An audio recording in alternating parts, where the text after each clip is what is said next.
प्रधानमंत्री नरेंद्र मोदी हमेशा देश को फर्स्ट रखते हैं। पार्टी, पॉलिटिक्स, दोस्ती सब बाद में।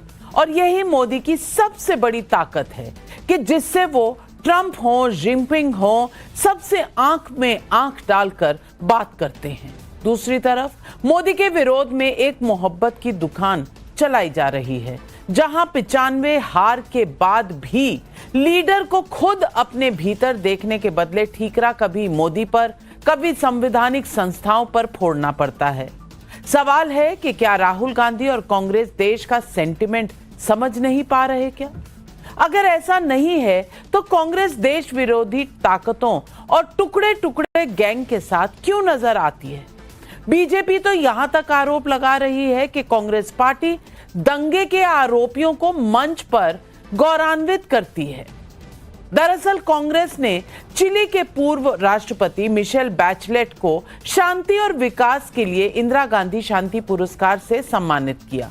इंदिरा गांधी मेमोरियल ट्रस्ट और कांग्रेस संसदीय दल की अध्यक्ष सोनिया गांधी ने उन्हें यह पुरस्कार दिया। इस पर सवाल उठ गए, लेकिन सवाल क्यों उठे?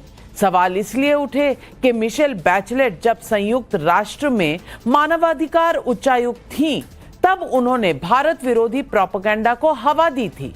बैचलेट ने भारत के आंतरिक मामलों में हस्तक्षेप की कोशिश भी की। जम्मू कश्मीर से अनुच्छेद 370 को हटाने की निंदा की, भारत में सीएए को चुनौती दी और इसके खिलाफ सुप्रीम कोर्ट में याचिका दायर करने की बात भी कही।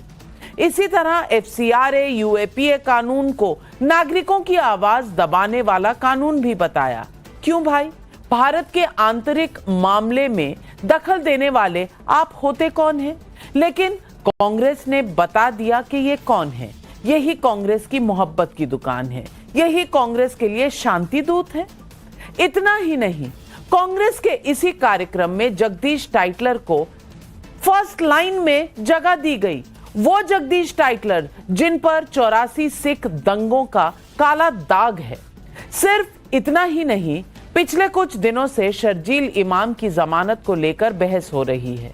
आज सुनवाई के दौरान शर्जील का एक वीडियो सुप्रीम कोर्ट में प्ले किया गया। चिकन नेक को भारत से काटने की साजिश वाला वीडियो था ये। इस शर्जील को लेकर कांग्रेस का स्टैंड है कि उसे बलि का बकरा बनाया जा रहा है, और ये किसी और ने नहीं, पूर्व गृह मंत्री पी चिदम्बरम ने ही कहा है। ऐसे में पब्लिक पूछ रही है सवाल, मोदी विरोध में क्या देश विरोधी ताकतों के साथ कांग्रेस का हाथ? ये सवाल आज पब्लिक का है।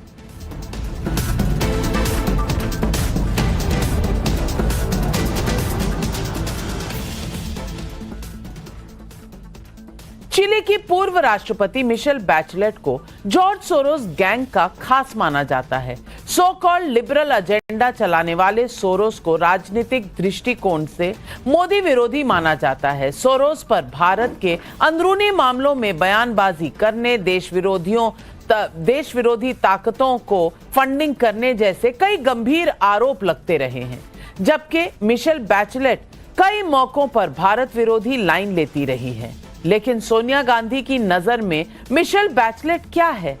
अब आप उन्हीं से सुनिए।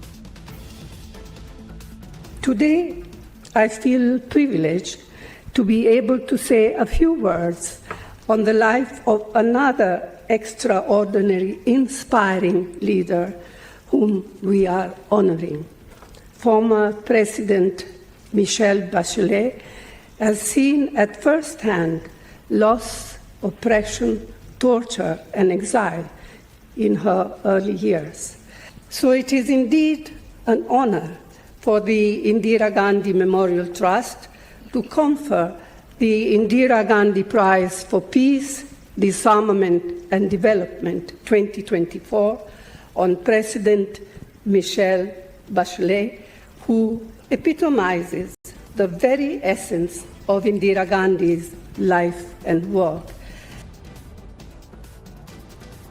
बीजेपी सवाल उठा रही है कि भारत के खिलाफ नैरेटिव फैलाने वालों को कांग्रेस क्यों सम्मानित कर रही है। बैचलेट को पुरस्कार दिए जाने के कार्यक्रम में सिख दंगों के आरोपी कांग्रेस नेता जगदीश टाइटलर को पहली पंक्ति में जगह दी गई। कांग्रेस टाइटलर का बचाव कर रही है तो बीजेपी इसे लेकर भी सवाल उठा रही है। सुनिए ये सवाल और जवाब। Jagdish Titler has not been punished by any court so far. Until and unless someone is punished in the eyes of law is known an innocent person. ये कांग्रेस के इशारे पर सिख नरसंहार हुआ था, प्रथम परिवार के इशारे पर हुआ था, इसे तो जस्टिफाई किया था। और जो भी उसमें शामिल थे, सज्जन कुमार से लेकर जगदीश टाइटलर, उनको संरक्षण देना, प्रोटेक्शन देना और प्रमोशन देना, ये तीनों चीज कांग्रेस ने किया। कांग्रेस और राहुल गांधी का सो कॉल्ड देश विरोधी ताकतों को सम्मान देना, देश के सेंटिमेंट के खिलाफ जाना आम लोगों को कहीं ना कहीं चुभता तो है। मुझे नहीं पता कि इंडी गठबंधन में शामिल दूसरे दल इसे लेकर क्या राय रखते हैं, लेकिन एक चीज जो बिहार में करारी हार और लगातार राहुल गांधी की 95th हार के बाद सामने आई है वो ये कि इंडी गठबंधन में ही राहुल गांधी के नेतृत्व पर गंभीर सवाल उठ रहे हैं।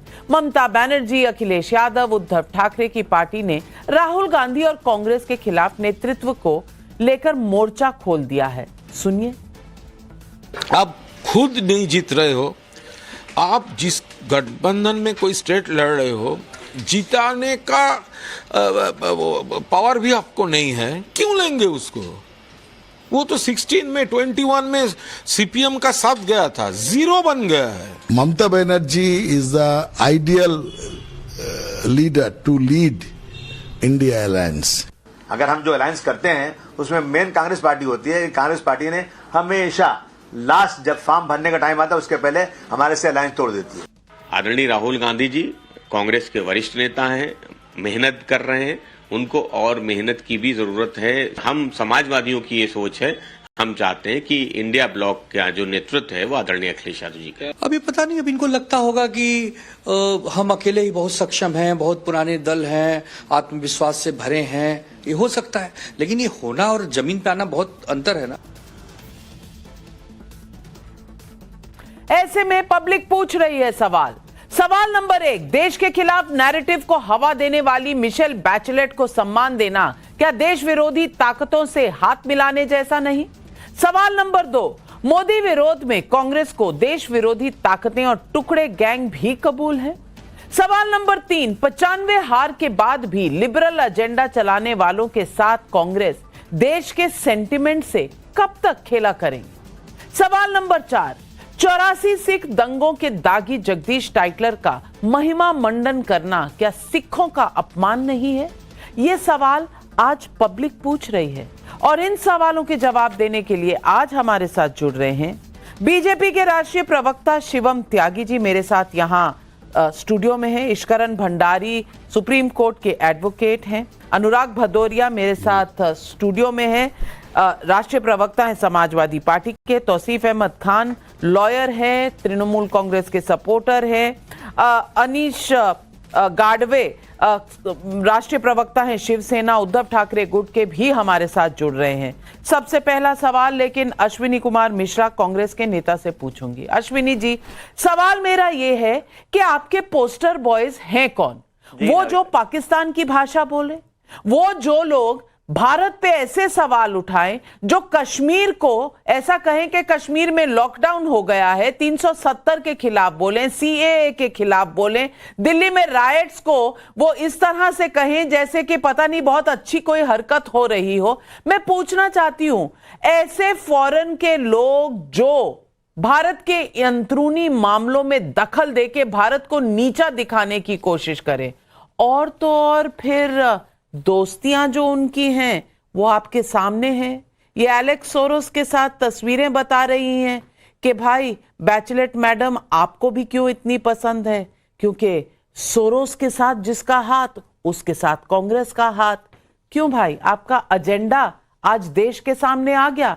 टुकड़े टुकड़े गैंग के मेंबर, शर्जील इमाम आपको अच्छा लगेगा, जगदीश टाइटलर अच्छा लगेगा, उसी तरह मैडम बैचलेट भी आपको अच्छी लगेंगी।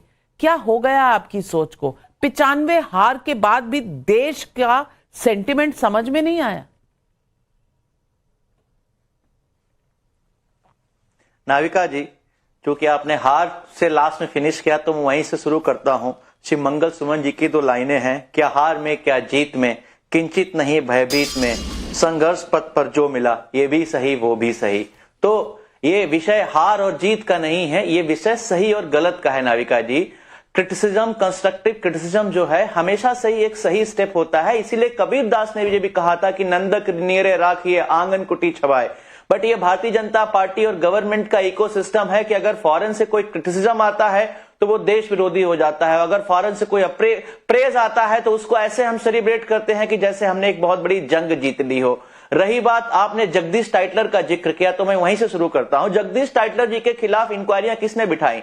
जगदीश टाइटलर के खिलाफ एलिगेशन तो बहुत लोगों ने लगाया, पर सारा इंक्वायरियां कांग्रेस पार्टी ने खुद की, और उनको जब कोई कन्विक्शन नहीं हुआ उनके खिलाफ एलिगेशन चलते रहे, उनके खिलाफ इंक्वायरियां चलती रही, पर कोई कन्विक्शन नहीं हुआ। इनफैक्ट नाविका जी, अगर आप नाना देशमुख जी का किताब पढ़ेंगी तो आपको जानकर आश्चर्यचकित हो जाएंगी कि कहीं न कहीं दिल्ली में ये सारा जो राइट्स था, सिख राइट्स था, उसमें आरएसएस वर्कर्स का बहुत बड़ा हाथ था। 14 एफआईआर हुई थी आरएसएस के खिलाफ, भगवान, 84 दंगों पर भी एक नई विचारधारा। अश्विनी जी, आप क्या कह रहे हैं? आपने जो पंक्तियां कही हैं, मैं उन्हीं में से 2 शब्द उठा रही हूं। एक तो 95 हार के बाद भी आप भयभीत नहीं है। दाद देती हूं आपकी हिम्मत की, शायद आपको मिटना ही पसंद है और शायद यही आपका ऑब्जेक्टिव है। दूसरी बात, उन पंक्तियों में एक शब्द पर आपने गौर नहीं फरमाया, शब्द था संघर्ष।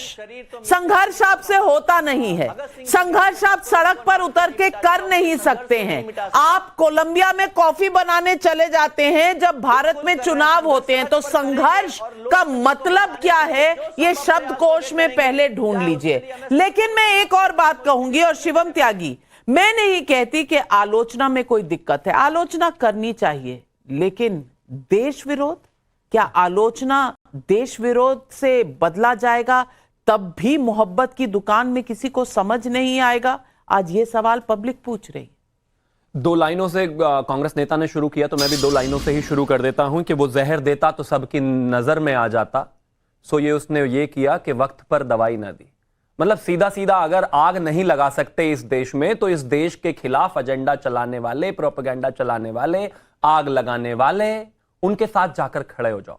बैचलेट ने चिली में क्या किया, वो वहां की उपराष्ट्रपति रही, यूएनएचआरसी में क्या किया वो अलग बात होगी, लेकिन हिंदुस्तान के खिलाफ उस महिला ने कितना जहर आज तक घोला है वो आपको दिखाई नहीं देता। मतलब इंदिरा गांधी आपको शांति पुरस्कार देने के लिए भी एक ऐसी महिला मिली जो देश विरोधी है। सितंबर 2020 में उसने कहा था कि कश्मीर में जो स्थितियां बन रही हैं वहां पर हालात इतने खराब हैं कि पत्रकारों पर यूएपीए लगाया जा रहा है, वहां पर कम्युनिकेशन बिल्कुल पूरी तरीके से बंद है और लोगों को बंद करके रखा हुआ है। और सितंबर 2021 में उसने कहा कि वहां पर किसी भी तरीके के कम्युनिकेशन जनता के साथ नहीं करने दिया जा रहा है, और हालत ऐसी है भारत ऑक्युपाइड कश्मीर में कि वहां पर अब डेमोक्रेसी रह नहीं गई है, पार्टिसिपेशन खत्म हो गया है। वही एक ऐसी महिला है जो सीएए के खिलाफ अपने जो अधिकारी थे उनके तहत जो है सुप्रीम कोर्ट में जो एक एप्लीकेशन डलवा दी थी। वही एक महिला है कि जब इस देश ने एमनेस्टी इंटरनेशनल पर काम किया तो उसने कहा कि एफसीआरए लॉज ही खराब है। आपको मतलब इस देश में इंदिरा शांति पुरस्कार देने के लिए भी एक ऐसी महिला मिली जो सोरोस फाउंडेशन से जुड़ी हुई है, जो सोरोस से जुड़ी हुई है, जो देश के खिलाफ है, जो देश से नफरत करती है। उनका क्या कंट्रीब्यूशन है? बस एक काम ही रह गया। थोड़े दिनों बाद एक काम और कर देना, सोरोस को भी एक इंदिरा पीस प्राइज दे देना, और हो सकता है कि कोई दुनिया में कहीं कोई टेररिस्ट वगैरह हो जो हिंदुस्तान के खिलाफ हो, उसको भी दे देना, क्योंकि इससे आगे तो कुछ बचता नहीं है। अब एक चीज और, हार और जीत एक अलग, मैं आपके बीच में नहीं बोला, हार और जीत एक अलग विषय हो सकता है, लेकिन ये तो सीधा सीधा देश विरोध है। अरे इस देश में और दुनिया में आपको इंदिरा पीस प्राइज देने के लिए कोई और बचा ही नहीं। इस देश के खिलाफ जितने भी लोग हैं आप वही आपको नजर आते हैं, और जगदीश टाइटलर पर आते हैं। क्या कहा आपने? मैं 1984 के दंगों को लेकर खुद मेरे ऊपर डेफेमेशन केस है। 84 के दंगों को लेकर एचकेएल भगत के पोते शिवम भगत ने मेरे ऊपर डेफेमेशन केस किया हुआ है। भाई कितनी नफरत है आप में। अगर आदरणीय प्रधानमंत्री जी एसआईटी का गठन नहीं करते तो ये जो अब इन्वेस्टिगेशन लगातार चली और कोर्ट में हियरिंग हुई वो कहीं नहीं आती। आप कहते हैं कि आपने लोगों को जो है न्याय दिलाया, कोई न्याय नहीं दिलाया। कैसी कैसी रिपोर्ट्स इस देश में निकल कर आई, क्या यह देश जानता नहीं है क्या? लेकिन एजेंडा क्लियर है। जब हैसियत चुनाव जीतने की ना बचे, जब हैसियत जो है लड़ने की ना बचे, जब हैसियत जो है देश में रहने भर की भी ना बचे, तो इस दुनिया में जितने भी भारत के खिलाफ बोलने वाले लोग हो, सबको इकट्ठे करो, सबको सम्मानित करो, सबको अपनी टीम में ले आओ। और बचाने की वो जॉर्ज सोरोस जिसको लेकर कहा था को डोनाल्ड ट्रंप ने कि 26 करोड़ डॉलर उस व्यक्ति ने सिर्फ यूएसएड और तमाम जगहों से इकट्ठे किए इसलिए ताकि वो बांग्लादेश और भारत की तमाम सरकारों में उनको बदलने के लिए काम कर सके। जो जॉर्ज सोरोस खुद कहता है कि उसने $2 ट्रिलियन रखे हुए सिर्फ भारत में लगाने के लिए ताकि चीजों को बर्बाद कर सके, उसके साथ ये कांग्रेस वाले कब तक खड़े रहेंगे भाई? कांग्रेस वाले हर उस ताकत के साथ नजर आते हैं जो भारत के खिलाफ हो। शर्जील इमाम के लिए आपका कवर फायर चलता है, पाकिस्तान के लिए आपका कवर फायर चलता है, सोरोस के लिए आपका कवर फायर चलता है, बैचलेट के लिए आपका कवर फायर चलता है, टेररिस्ट के लिए आपका कवर फायर चलता है। मैं पूछना चाहती हूं आपसे आज अनुराग भदौरिया जी, और यह सवाल पब्लिक भी पूछ रही है, आप ही के राज्य हरिंदर सिंह अलीगढ़ उत्तर प्रदेश से पूछ रहे हैं, क्या लगातार हार से कांग्रेस इतनी बौखला गई है कि अब देश विरोधी ताकतों को सम्मान दे रही है? सौरभ अवस्थी कानपुर यूपी से पूछ रहे हैं, कभी पाकिस्तान की बोली बोलना, कभी देश विरोधियों को सम्मान, आखिर क्या साबित करना चाहती है कांग्रेस? और मैं आपसे पूछना चाहती हूँ, दिल पर हाथ रख के कहिए, आलोचना से कभी किसी ने कोई भी परहेज नहीं किया है। आप रोज मेरे इसी शो पर आके आलोचना करते हैं, लेकिन अगर सकारात्मक होता हम में कभी लड़ाई नहीं होती। आप आते हैं, मुझे कुछ कहते हैं, चले जाते हैं, इसमें कोई दिक्कत नहीं है। आपको मुझ में कमियां नजर आए, लेकिन देश के खिलाफ बोलना यह क्या सही है? अब सवाल यह है कि बात शुरू हुई है तो ये भी तो पता होना चाहिए ना, हार और जीत सोच में होती है। अगर आपने मान लिया तो हार है, ठान लिया तो जीत है। तो कहते हैं ना कि मुसीबतों में भी जो चिराग जलाते हैं, जमाने की हवा तेज क्यों ना हो, आखिर जीत उसी की होती है। अब भारतीय जनता पार्टी इस समय है, अब समय उनका चल रहा है, चुनाव जीत रहे हैं, कैसे जीत रहे हैं किसी से नहीं छुपा है, तो उस पर इतनी घमंड करने की जरूरत नहीं है। सत्ता आती जाती रहती है, लेकिन हिंदुस्तान तो वहीं रहेगा ना। हिंदुस्तानियत नहीं खत्म होनी चाहिए, हिंदुस्तान की संस्कृति और संस्कार पे हमला नहीं होना चाहिए, ये मेरा मानना है। जीत हार होने का मतलब नहीं कि अब हिंदुस्तान की संस्कृति और संस्कार पे हमला करने लग जाएं, एक दूसरे के बारे में व्यक्तिगत बुराई करना शुरू कर लग जाए। अगर इस देश में संविधान है, न्यायपालिका है, कानून है, तो भारतीय जनता पार्टी की सरकार है। अगर इस सरकार देश के खिलाफ कोई काम करता है तो आप तो उस पर कानूनी कार्रवाई कर सकते हैं ना। ये डिबेट में बात कराने से तो काम नहीं चलेगा। इसके मतलब आपके पास ऐसा कोई तथ्य नहीं, तभी तो तथ्य अगर हो तो आप कार्रवाई कीजिए। देश तो प्रथम है ना, हमारे लिए राष्ट्र प्रथम है। अगर राष्ट्र के खिलाफ कोई काम कर रहा है तो ये जिम्मेदारी आपकी हमसे बड़ी हो जाती है ना। लेकिन आप क्या करेंगे? आप चुप्पी साध जाएंगे। पहले वही तालिबान हमारे लिए कितना बुरा था, लोग कहते थे तालिबानी संस्कार हिंदुस्तान में नहीं चलेगा। बिल्कुल नहीं चलेगा तालिबानी संस्कार, और चलना भी नहीं चाहिए। लेकिन आज तालिबान हिंदुस्तान के सरकार को बहुत प्यारा हो गया। आज तालिबानी सरकार के व्यक्ति को, नुमाइंदे को बुलाया भी गया। तो मेरे आपसे बस इतना सही गुजारिश है, ये वही तालिबान है जब अजहर मसूद यहां से भागा था। तो सुनिए, तालिबान ने इसकी मदद की थी हमारे जब होस्टेज वहां पे हुए थे, याद, ये भूलिए मत। इसलिए आपको तो किससे आप कह रहे हैं कि है? कांग्रेस ने जो कहा वो बहुत सही है, जो किया बहुत सही है। टाइटलर इस देश के हीरो होने चाहिए, शर्जील इमाम इस देश के हीरो होने चाहिए। कानून जो बोलेगा वो ना। अफजल तेरे कातिल जिंदा है, हम शर्मिंदा हैं, ये कहने टुकड़े टुकड़े गैंग आपके लिए पोस्टर बॉय हैं, और आप कह रहे हैं कि सोच लो से चलेगा। हमारी आपकी झूठी डिबेट से नहीं चलेगा। अगर देश का कोई दुश्मन है तो उसको कानून सजा देना भी चाहिए। झूठी डिबेट है तो आप आए क्यों हैं? झूठी डिबेट है तो आप आए क्यों हैं इस शो पर? नहीं, झूठी डिबेट है तो आप आए क्यों हैं? ये मुद्दा नहीं है, ये मुद्दा नहीं है। प्रोपोगेंडा करने वालों को आप इनाम देंगे, प्रोपोगेंडा करने वालों को आप इनाम देंगे, और डिबेट को सवाल उठाने को आप झूठा कहेंगे। शिवम कोई काम करेगा तो देश का संविधान अलाउ नहीं करेगा, कानून शिवम त्यागी, अनुराग भदौरिया का कहना है, अगर मान लो कि हवा में बहुत तेज हवा भी आए तो अगर दीप जल रहा है तो जीत आपकी होगी। तो अब ये मान रहे हैं कि बिहार में जीत इनकी हुई है। वो 202 जो हैं वो एनडीए के नंबर नहीं है, वो इनके नंबर है। वो तो बाई चांस आज एनडीए ने शपथ ले ली, क्योंकि ये जो कर रहे हैं वो तो सही ही कर रहे हैं। ये कांग्रेस और राहुल इफेक्ट इतना शानदार है। उन्होंने कहा था गरीबी एक मानसिकता है, ये कह रहे हैं हार और जीत भी एक मानसिकता है। ठीक है भैया, अपने आप को जीता मानो, आपको बहुत बहुत शुभकामनाएं। अखिलेश जी ने शपथ ले ली बिहार में आज, अब ठीक है, अब आगे आते हैं। हार के आगे जीत है। बीच में प्लीज नहीं, मैंने एक लाइन जोड़ी, हार के आगे जीत है। ठीक है, डर के ठीक है, हार के आगे जीत है 40 साल बाद। ठीक है, थैंक यू। अभी 40 साल बाद भी तो आई नहीं, अब रुकिए ना प्लीज, मैं आपके बीच में नहीं बोला, थैंक यू। इन्होंने कहा कि हम भी जानते हैं हार कैसे हुई, जीत कैसे हुई। मैं बताता हूं ना कैसे हुई। त्रेता में भगवान शिव ने एक व्यक्ति को आशीर्वाद दिया था कि आप जिसके सर पे हाथ रख दोगे वो भस्म हो जाएगा। कलयुग में भी ऐसा ही आशीर्वाद एक व्यक्ति के ऊपर है। उन्होंने समाजवादी के ऊपर हाथ रखा, भस्म। उन्होंने टीएमसी के ऊपर हाथ रखने की कोशिश करी, भस्म होते होते बच गए क्योंकि उन्होंने खुद को हटा लिया। उन्होंने लेफ्ट के सीपीएम के ऊपर हाथ रखा, भस्म। उन्होंने आरजेडी के ऊपर हाथ रखा, भस्म। उन्होंने इसके अलावा जिस भी पार्टी के ऊपर हाथ रखा, भस्म। आप समझ गए होंगे। अखिलेश यादव जी का खुद ऑन रिकॉर्ड स्टेटमेंट है, ये कांग्रेस वाले बहुत तेज पार्टी है, इनको भी वोट मत दे देना। तो भैया सुनो, अगर चुनाव के बीच में कोलंबिया में जाकर छुट्टियां मनाओगे, अगर चुनाव के बीच में जाकर मध्य प्रदेश में आप जंगल सफारी करोगे, अगर चुनाव के बीच में फिर से आप लंदन चले जाओगे, अगर चुनाव के बीच में आप चुनाव में ही नहीं रहोगे, हिंदुस्तान में ही नहीं रहोगे, तो नहीं मिलने वाली वोट। ये हार अब भी जवाब, और अब से जब तक वो व्यक्ति है हाथ रखते ही भस्म कर देने वाले, तब तक है, तब तक आप जीतोगे नहीं। जवाब। अब सवाल ये उनके लिए हार एक सेकंड, समाजवादी पार्टी के लिए हार सोच है और राहुल गांधी के लिए हार एक मानसिकता। क्या रह गया कहने के लिए? सुन लीजिए, रह गया अभी बहुत कुछ है। सरकारें आते जाती रहती नाविका जी, बहुत कुछ बाकी है। अभी सुनिए, 43 सीटें हैं, 43। आप अलमत में है केंद्र में, इसलिए चिल्लाइए मत। हम 43 सीटें, 240 सीटों का गठबंधन की सरकार है। गठबंधन की सरकार है हमारी, तो गठबंधन के 40 साल में तीसरी सबसे बड़ी सरकार है हमारी। तो सुन लीजिए भाई, कांग्रेस की टोटल जितनी सीटें 3 चुनाव में मिलकर नहीं, उससे ज्यादा सीटें हैं हमारी। गठबंधन की सरकार में है कि नहीं? तो गठबंधन की सरकार है, ठीक है, तो इसलिए मैं कह रहा हूं गठबंधन की सरकार। हाँ, तो बस सुनिए, राजीव जी के बाद लास्ट कौन सी की सरकार है जो पूर्ण बहुमत के साथ बनी? हमारी बनी। आपने गठबंधन में बोला जिसमें हाथ रखते, सुनिए, आपने शिवसेना के साथ गठबंधन किया तो भाग में बढ़ गई। आपने एनसीपी के साथ गठबंधन किया तो भाग में बढ़ गई। आपने चिराग पासवान के साथ गठबंधन किया तो भाग में बढ़ गई। मजबूत घोटाला के साथ गठबंधन किया, पार्टी कहां पता नहीं। अरे भैया, इसके बारे में नहीं बोलोगे? आपको हिस्ट्री थोड़ी भूल गई है। बता दीजिए। पहले उन्हें याद दिलाइएगा, उन्हें भी। पहले शिवसेना से गठबंधन किसने किया था?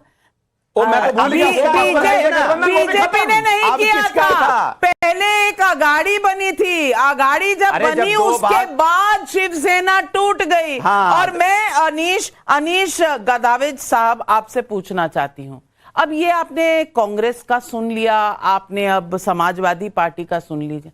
मैं आपसे पूछना चाहती हूं, 95 हार हो चुकी हैं। आजकल सेंचुरी की जो लिस्ट बनती है कांग्रेस पार्टी में, वो century of losses, century of wins की नहीं लिस्ट बनती। लेकिन फिर भी इस अकड़ में रहना और इस गुमान में रहना कि देश के खिलाफ की ताकतों के साथ खड़े रहोगे तो देश के लोग आपकी वाहवाही करेंगे, आपको वोट देंगे।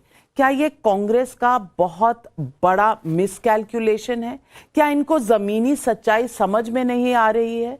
क्योंकि कितने चुनाव ये हार चुके हैं और अपने अलायंस पार्टनर्स को हरा चुके हैं।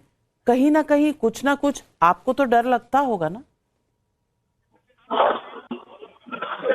क्या आपको मेरी आवाज आ रही है? पीछे आ रही है, बोलिए। ऑन है। जी बोलिए। क्या आपको मेरी आवाज आ रही है? यस। सबसे पहली बात मुझे अटल जी की 2 लाइनें यहाँ पे याद आ रही है। सरकारें आएगी, सरकारें जाएगी, लेकिन यह देश रहना चाहिए, इस देश का लोकतंत्र रहना चाहिए। देश का लोकतंत्र कर दे रहा हूँ। लोकतंत्र आप सच में जिंदा है क्या? अगर मैं बात महाराष्ट्र रहेगा क्या? अपनी सुनिए शिवम जी, आप जरा बोलिए, थोड़ी सी क्षमता रखिए। मैं आपको एक उदाहरण देना चाहता हूँ। बात मिशेल की देखिए, अगर चलो अच्छी बात है वो फॉरेनर है, अगर वो इंडिया में होती थी, भारतीय नागरिक होती थी, तो भारतीय जनता पार्टी उसको भी अपने पार्टी में प्रवेश दे देती थी अगर उनकी वाहवाही की होती तो। आज मैं आपको कल का एक उदाहरण देता हूँ महाराष्ट्र का। पालघर में साधुओं की हत्या हुई। महाराष्ट्र के पालघर डिस्ट्रिक्ट में साधुओं की हत्या हुई। पिछले 3 साल से भारतीय जनता पार्टी आरोप लगा रही है कि उनकी हत्या महाविकास आघाड़ी गठबंधन की तरफ से हुई, साधुओं पर हत्या हुई। लेकिन आज वही पालघर साधुओं के हत्यारे भारतीय जनता पार्टी में प्रवेश ले चुके हैं। क्या आप इस बात को जानते हैं शिवम त्यागी जी? यह है दोगलापन है।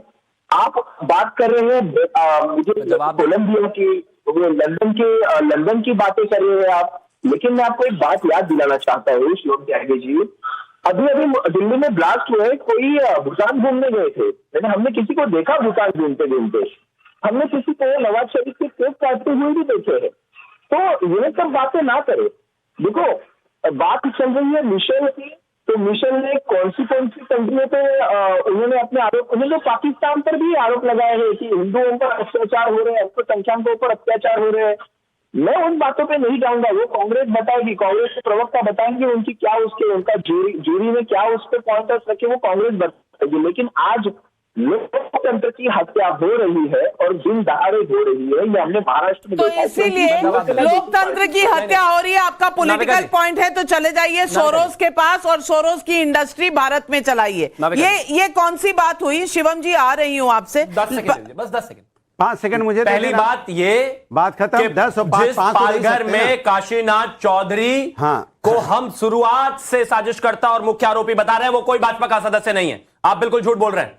दूसरी एक और बात, मतलब देश का लोकतंत्र रहना चाहिए, ये देश रहना चाहिए, तो क्या मतलब ये देश क्या सोरोस का पैसा लगाकर चलेगा? तो इंक्वायरी करो ना भाई, जिसके हाथ रखते ही सब कुछ भस्म हो जाता है, उसको अपनी तरफ ले आए तो आप भी भस्म हो जाए। ये बराबर में बैकग्राउंड म्यूजिक क्यों दे रहे हो? जवाब में उनका दे दो, एफआईआर कीजिए, इंक्वायरी बैठाइए। आपको लगता है देश के लिए खतरा है? इतनी भी जान नहीं रही कि हमारे लिए देश खतरा है। आपको लगता है ये व्यक्ति देश के लिए खतरा है तो इस पे कार्रवाई कीजिए। साइड से अलग कार्रवाई कीजिए, बजाने में लगे। कार्रवाई कीजिए, बोलिए मत। रुकिए जरा प्लीज, रुकिए। नहीं, क्यों रुकिए? कोई व्यक्ति देश के लिए खतरा है, मैं नहीं रुकूंगा। देश मेरे लिए प्रथम है, कार्रवाई कीजिए। हर जगह मैं कौन खतरा है कोई व्यक्ति बार बार ऐसे बिहार में चुनाव नहीं करने जा रहे हैं और उसका निकल लो। यहाँ पर भी मैं कह रहा हूं शिवसेना को समर्थन कर रहे हो, उधर शिवसेना को उनको भी हरवा देंगे बीएमसी में। कार्रवाई कीजिए भाई, मैं आपके साथ करेंगे कार्रवाई। कैसे हो साथ? कैसे बात कर रहे हैं आप? खाली बोलेंगे, कार्रवाई नहीं करेंगे। ये नहीं सोरोस के एजेंट हिंदुस्तान में उनके साथ चुनाव लड़कर साथ हो आप? आपको लगता है उनका साथ चुनाव लड़कर साथ हो आप? अरे सौरभ गांधी कर रहे गलत है। एक मिनट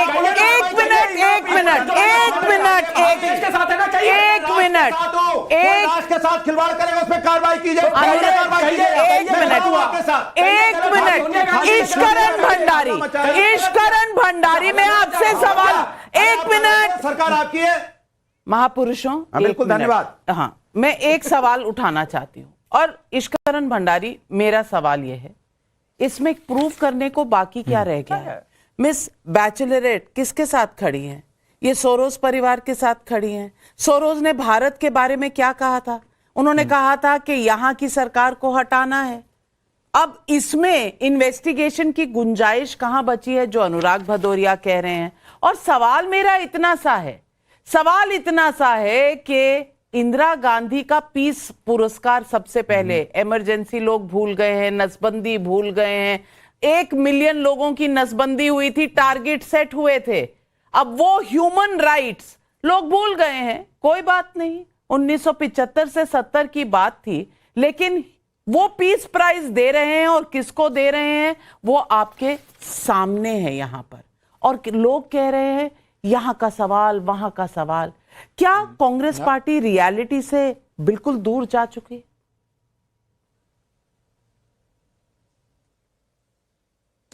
नाविका जी, मैं कांग्रेस के किसी ऐसे व्यक्ति को जिसका कंसिस्टेंट एंटी भारत स्टैंड रहा है को अवार्ड देने पे हैरान नहीं हूं। मैं हैरान उन लोगों से हूं जो इन बातों से हैरान हैं, क्योंकि ये पहली बारी थोड़ी ना हो रहा है। आप ये बात कर रहे हैं जिसने 370 के अगेंस्ट स्टैंड लिया। यासीन मलिक कौन था? अ ड्रेडेड टेररिस्ट, जिसने हमारे देश के सैनिकों के ऊपर हमला किया, नागरिकों के ऊपर हमला किया। उसके साथ उस समय के प्रधानमंत्री मिलते हैं और बाद में वो कहता है कि मेरे को ग्रैटिट्यूड एक्सप्रेस कर रहे थे कि मैं इतना अच्छा काम कर रहा हूं इंडिया पाकिस्तान रिलेशनशिप में, हाफिज सईद से मिल रहा हूं। तो जब आप उससे मिल सकते हो तो ये लेडी तो कीजी क्या है? इसलिए हैरान होने वाली बात नहीं, और ये पहली बारी नहीं है। आप जॉर्ज सोरोस की बात करते हैं, जॉर्ज सोरोस का एक कंसिस्टेंट स्टैंड है। उसने $1 बिलियन का अपने मुंह से कहा मैंने फंड बनाया हुआ है कि नेशनलिस्टिक मुझे शक्तियां अच्छी नहीं लगती, और उसमें प्राइम टारगेट है भारत के प्रधानमंत्री। आप बोलेंगे जिसका ये हो, जो फॉरेनर है, इंडिया में किसी को प्रधानमंत्री पसंद ना हो, वो डेमोक्रेटिक मीन से कैंपेन करे, चुनाव लड़े, जीते, वो अच्छी बात है।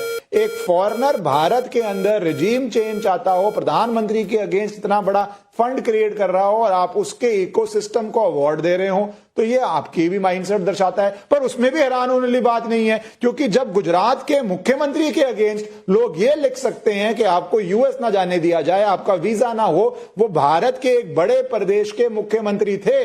भारत के कोर्ट ने अगर कुछ के ऊपर आरोप साबित हो जाए ना, कन्विक्शन से पहले भी, तो वो ऑर्डर हो जाता है, एलओसी खुल जाती है कि आप बाहर ना जा पाए, आपका पासपोर्ट कोर्ट में जब्त हो जाता है। कुछ प्रक्रिया नहीं हुई ऐसी जिस व्यक्ति के अगेंस्ट, वो भारत का एक नागरिक भी हो, तब भी आप चाहते हैं कि वो अब्रॉड ना जा पाए, तो ये मान सकता है। इसलिए हैरानी वाली बात नहीं है, ये कंसिस्टेंट पैटर्न है। आपका किसी और देश के साथ एमओयू हो सकता है जो आज तक किसी को पता नहीं कि एमओयू में क्या है। आप किसी ऐसे व्यक्ति को लाके अवार्ड दे सकते हैं जिसने भारत के अगेंस्ट स्टैंड लिया हो, आप यासीन मलिक से मिल सकते हैं, आप जॉर्ज सोरोस को फटे कर सकते हैं, आप बीच चुनाव में इंडिया से और बाहर आप जा सकते हैं। टाइटलर का महिमा मंडन कर सकते हैं। टाइटलर, जगदीश टाइटलर, जो 1984 के दंगों में चार्ज्ड हैं, और कौन कौन से उनके ऊपर चार्जेस हैं? 143 unlawful assembly, 153A promoting enmity between different groups, 188 disobedience to an order promulgated by public servant, 149, 295, 380, 436, 109 of the IPC, ये सारे चार्जेस उनके ऊपर है। फ्रंट रो में बैठते हैं। राहुल गांधी जब इंडिपेंडेंस डे का झंडा तिरंगा लहराने जाते हैं तो उनके साथ खड़े होते हैं। तो ये तो कांग्रेस की मानसिकता है। लेकिन तौसीफ भाई, पब्लिक पूछ रही है, संजय मिश्रा भदोई यूपी से पूछ रहे हैं, कांग्रेस की लड़ाई बीजेपी से और कांग्रेस लड़ रही है भारत से, क्या ये कांग्रेस के लिए जरूरी है या मजबूरी है? नरेश चौहान नीमराना राजस्थान से पूछ रहे हैं, 95 हार लेकिन नीति और नियत वही ढाक की 3 पास, क्या राहुल गांधी कांग्रेस मुक्त भारत करके ही मानेंगे? सुधीर दिल्ली से पूछ रहे हैं, क्रिकेट में 2 सीरीज हारने के बाद कप्तान बदल दिया जाता है, 95 सीरीज हारने के बाद भी एक व्यक्ति कप्तान क्यों बना हुआ है? ये सवाल तो आज तृणमूल कांग्रेस में बहुत से लोग पूछ रहे हैं। तौसीफ भाई, आपके क्या विचार हैं? देखिए नाविका जी, कांग्रेस अगर बीजेपी से लड़ रही है, ममता बनर्जी अगर बीजेपी से लड़ रही है, इंडिया अलायंस बीजेपी से लड़ रही है, तो इसका ये मतलब कतई नहीं होता कि वो देश से लड़ रही है। भाई देश हमारा आजाद 2014 में थोड़ी हुआ है। ये किसने कहा? देश हमारा हम तो बैचलेट के सम्मानित होने पर और उनके सोरोस के साथ और उनके बयानों पर सवाल उठा रहे हैं। हमने कब कहा आप चुनाव लड़ रहे हैं? ये तो देश का लोकतंत्र है। नहीं, अभी सवाल पूछा गया कि वो देश से क्यों लड़ रहे हैं। भाई देश 2014 में थोड़ी आजाद हुआ। आप हमें फ्रीडम ऑफ स्पीच, हम ये प्रोग्राम आज बैठ करके कर रहे हैं, ये 1950 का कॉन्स्टिट्यूशन और संविधान के तहत कर रहे हैं। 1947 में जो आजादी मिली है, हम उस देश के तहत बैठे हुए। 2014 में कोई नया देश बन करके नहीं आया। जो मोदी की आलोचना, जो है देश की आलोचना है, भाई मोदी तो एक संवैधानिक पद पर बैठे हुए हैं, वो एक व्यक्ति है, उनसे भी गलत पॉलिसी डिसीजन लिया जा सकता है। अमित शाह से आप रोज करते हैं, मोदी के खिलाफ आप रोज बोलते हैं, आपका हक है, लेकिन बाहर के देश क्यों बोलेंगे इस देश के अंदरूनी मामलों में? क्यों बाहर के व्यक्ति इस देश के आंतरिक मामलों में दखल देंगे? इसमें आपको कोई दिक्कत नहीं है और उन्हें अवार्ड मिलेगा देश के खिलाफ। हमारे देश के खिलाफ बोलने के लिए हम उन्हें बुलाकर उन्हें सम्मानित करेंगे और आपको लगता है ये देश के हित में है? नाविका जी, हम भी फॉरेन पॉलिसी रखते हैं, हम भी बांग्लादेश की, पाकिस्तान की और दूसरे मुल्कों की आलोचना करते हैं। तो हमें भी, हमारे प्रधानमंत्री को भी दूसरे देश में बुला करके सम्मानित किया जाता है। सवाल यह है कि अगर जगदीश टाइटलर क्या कंपैरिजन है, क्या कंपैरिजन है? मैं समझ नहीं पा रही कि ये वाकई में बिलीव करते हैं शिवम त्यागी कि प्रधानमंत्री को सम्मान मिलना और बैचलेट को सम्मान मिलना एक जैसी चीज है। पहला तौसीफ, आपने कहा कि देश 2014 के बाद नहीं बनना, बिल्कुल ठीक बात है। आमतौर पर मैं आपकी बात से सहमत नहीं होता, लेकिन यह बात बिल्कुल ठीक है। देश 2014 में नहीं बना है, जाहिर है हम संविधान के हिसाब से चल रहे हैं, चलते थे, आगे भी चलेंगे, लेकिन इस देश ने जब युद्ध लड़े, सब चीजें लड़ी, तो इस देश में भारतीय जनता पार्टी, जनसंघ ऑपोजिशन में भी होते थे तो देश के साथ होते थे। अगर देश के खिलाफ कोई बात करता था तो जाहिर है हमेशा साथ होते थे। बेस्लेट कोई सरकार नहीं है, बेस्लेट कोई सरकार नहीं है, वो इस देश के आंतरिक मामलों में दखलंदाजी करती है। वो कहती है कि कश्मीर में हो रहा है गलत है, वो कहती है 370 हटाना गलत है, वो कहती है एमनेस्टी इंटरनेशनल पर जो हुआ ये गलत है, वो कहती है भारत के FCRA रूल गलत है। वो इस देश में एप्लीकेशन फाइल करती है CAA के खिलाफ, और उसको अगर पीस प्राइज दोगे तो कल तो दुनिया में जितने भी हिंदुस्तान के दुश्मन है वो सारे बोलेंगे, क्योंकि कांग्रेस उनको पीस प्राइज दे देगी।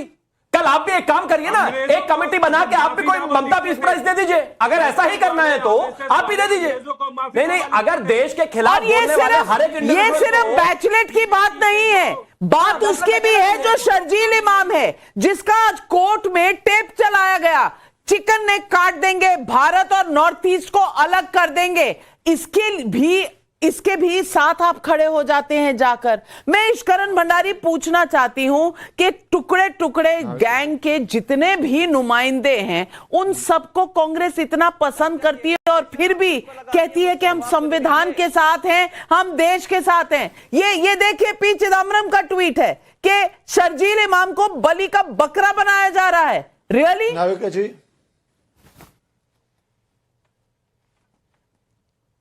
नाविका जी, ये लोग वो आदमखोर जानवर थे जो भारत के नागरिकों को खा जाना चाहते थे और इनको बलि का बकरा कहा जा रहा है। आप देखिए किस तरह ये व्हाइट कॉलर टेरर, अब हम शब्द बोलना शुरू हो गए। क्या ये पहली बारी है? मैं तो इस बात में ये मानूंगा कि कम से कम अब ये लोग मान जाएं, मीडिया मान जाए, परसेप्शन खत्म हो जाए कि एजुकेटेड करता नहीं। कोई प्रोफेसर था यूनिवर्सिटी का, कोई डॉक्टर है, कोई यूनिवर्सिटी में स्टूडेंट है, कोई PhD है, कोई जर्नलिस्ट है। बात ये नहीं है, बात मानसिकता और विचारधारा की है। गॉडफादर एक बड़ी फेमस मूवी है, वो माफिया के लिए एक लाइन कहती है, और आजकल माफिया ही टेररिज्म के अंदर है, टेररिस्ट ही माफिया बने हुए हैं, जिसमें कहा जाता है one lawyer with a brief case, वो 100 लोगों जिनके पास गन है उससे ज्यादा स्टील कर सकता है। वैसे ही ये डॉक्टर हैं, ये अपनी एजुकेशन, अपने कोर्ट से हजारों लाखों गुना ज्यादा लोगों की हत्या कर सकते हैं, बशर्ते जो व्यक्ति एक गन लेके आता है।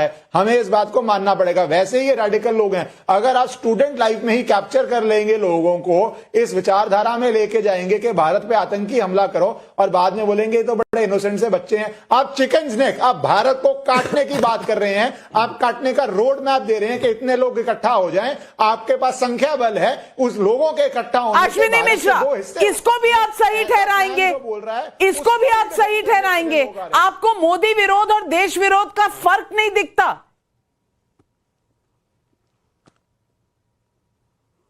नाविका जी, यही सवाल मैं आपसे पूछना चाहता हूं कि क्या आपको मोदी विरोध और देश विरोध का फर्क नहीं दिखता? क्या मोदी का विरोध करना देश का विरोध कैसे हो गया? अगर हो गया, मुझे भी दिखता है और इस देश की जनता को भी दिखता है। मेरे भाई, दिक्कत आपकी है, आपको नहीं दिखता। चश्मा लगाकर भी नहीं दिखता, चश्मा बदल लीजिए, क्योंकि चश्मा जो आपने पहना है वो आपको वो दिखाता है जो गलत है, जो राहुल गांधी को दिखता है। और राहुल गांधी की राह पर चलोगे तो 95 हार आपकी हो चुकी है, और कितनी झेलना चाहते हो ये आपके ऊपर है।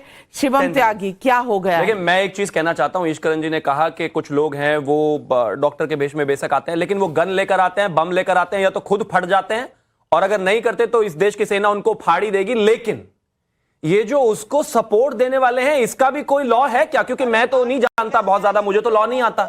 लेकिन ये इस देश में ये कहने वाले कि ये गरीब हैं, इस देश में ये कहने वाले कि ये स्टूडेंट हैं, इस देश में ये कहने वाले ये हताश हैं, इस देश में जो है अफजल हम शर्मिंदा हैं, तेरे कातिल जिंदा है वाले को चुनाव लड़ाने वाले, उसको पहले दिल्ली में लड़ाने वाले, फिर बिहार में लड़ाने वाले, चिकन नेक काटने वाले का समर्थन करने वाले, पाकिस्तान में बैठे हुए व्यक्तियों को ओसामा जी और न जाने क्या क्या कहने वाले, इस्लामाबाद यूनिवर्सिटी में जाकर ये कहने वाले कि हिंदुस्तान के प्रधानमंत्री को हटाने में हमारी मदद करिए, ये मणिशंकर अय्यर ने कहा था। इनके लिए भी कोई कानून है या कुछ नहीं है? सवाल जनता पूछ रही है। रोहित कुरुक्षेत्र से कह रहे हैं समाजवादी पार्टी और टीएमसी से सवाल है, क्या 95 हार के बाद भी राहुल के नेतृत्व में गठबंधन रहेगा या बदलेगा?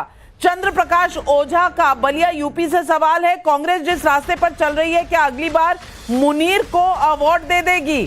सवाल बहुत सही है, ऐसा ही लग रहा है। महेश ठक्कर वडोदरा से पूछ रहे हैं, कांग्रेस को 1984 के दंगों में आरएसएस का हाथ दिख रहा है, तो राजीव गांधी ने बड़ा पेड़ गिरता है धरती हिलती है वाली बात क्यों कही थी? और आज हमने पब्लिक से भी सवाल पूछा, ये पूछा जनता से सवाल कि भारत के खिलाफ बोलने वालों को अवार्ड देकर क्या कांग्रेस ने पूरे देश का अपमान किया है? 40,000 लोगों ने जवाब दिया है। हाँ कहने वाले 91% लोग, नहीं कहने वाले 8%, कह नहीं सकते 91% लोग, यानी कि आप समझ रहे हैं देश किस तरफ जा रहा है, कांग्रेस किस तरफ चल रही है। और फिर कहेंगे इलेक्शन कमीशन की गलती है, हम चुनाव हार जाते हैं, वोट की चोरी हो गई।